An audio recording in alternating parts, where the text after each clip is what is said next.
So we're going to have a Canes-inspired question. Who is the Jordan Martinook of the Panthers? By the way, and I don't know if this is public, I don't even know if I'm supposed to promote it, but I'm not going to be here tomorrow, so I don't think I can get in trouble if it's not. Jordan Martinook's going to be on with Adam Gold tomorrow. Excellent. They told me during the little shift here during the commercial, or at least Jordan's expected to be on with Adam Gold, which I think is crowd favorite stuff. Everybody loves Jordan Martinook. That's kind of what I'm talking about, though. Of the players returning for the Canes, Jordan Martinook is everybody's favorite. Do you know why? Because he's the only one. He's the only unrestricted free agent that is returning to the Canes. He is seen as much, and he is a good player, don't get me wrong, and he has a skill set that plays well, and if the Canes wouldn't have brought him back, he would have had many suitors on the open market that want what Jordan Martinook brings to the table. But to the Canes, he brings a little bit extra, right? To the Canes, he brings leadership. To the Canes, he brings, I talk about it as like one of the keepers of the culture. He talks about one of the guys that knows what's up. Who is that for the Panthers? Who is the guy who, in negotiations, his agent is legitimately saying, yeah, but you're going to give him a little bit of extra because of what he means to the team. Right? Who is that guy for the Panthers? And by the way, that's an important question to ask. You need those guys. Dennis and I were discussing this earlier. We came up with Shaq Thompson. I think that's the only answer. He's the only one that makes any sense. 10-year NFL vet, been around for a long time.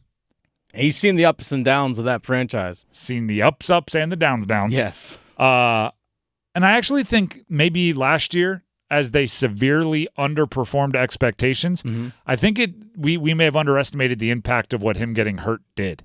Yeah, because he got hurt, second game of the year? It was early, and it felt like you were going to need a couple Shaq Thompson pump-up speeches to, 3 or 4 times later in the year.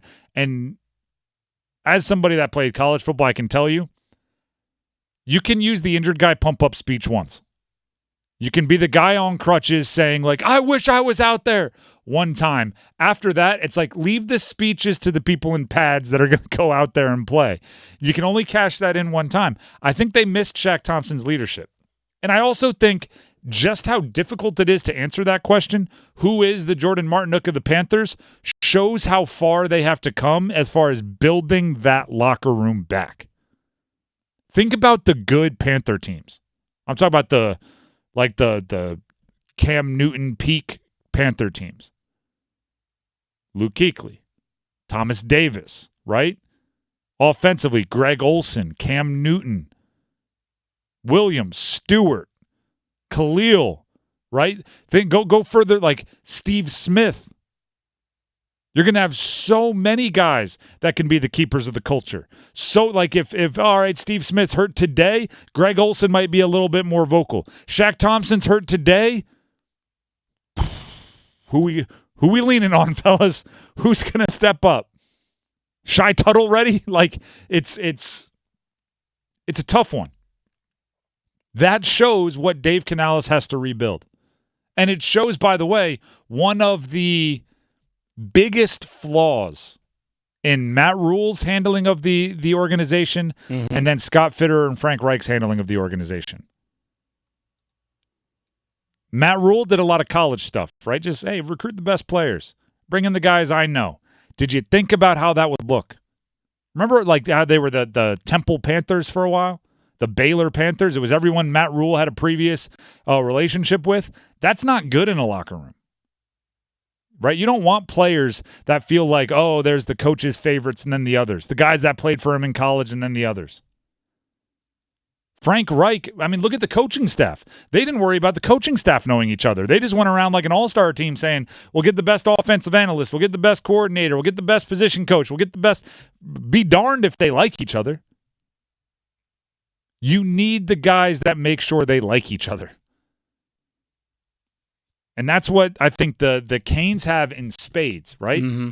If Jordan Martinook moved on, they would have had other guys that can step up. Easily. If Shaq Thompson gets hurt, Who fills that role for the Panthers? Yeah, we saw that last year. That's what I think it was underrated. Mm-hmm. And if you ask, like, especially last year, maybe this year's a little different. If you would ask, like, Bryce Young to step up, it's like, buddy's got enough on his plate already. Yeah. And head's already spinning. He doesn't know. He doesn't know what a great NFL locker room looks like. I love hearing from, like, journeymen later in their career when they go on their first, like, post-retirement podcast and spill all the beans, and they just talk about, like, man, when I joined the Chiefs for those 2 years, it was like a whole other world, because I'd spent my first years with the Jags and the Raiders, and it's just like, gosh, you don't even know what it's like until you get in one of those good locker rooms. There's a lot of people on the Panthers that don't know what it's like when you get in one of those good locker rooms. Mm-hmm. So it's like you can't even be the thermostat. The thermometer telling everybody what the temperature is. You're like, I don't know if it's hot or cold in here. I don't know if it's too hot and boiling. I don't know if it's too cold and freezing because I don't know what the right temperature is.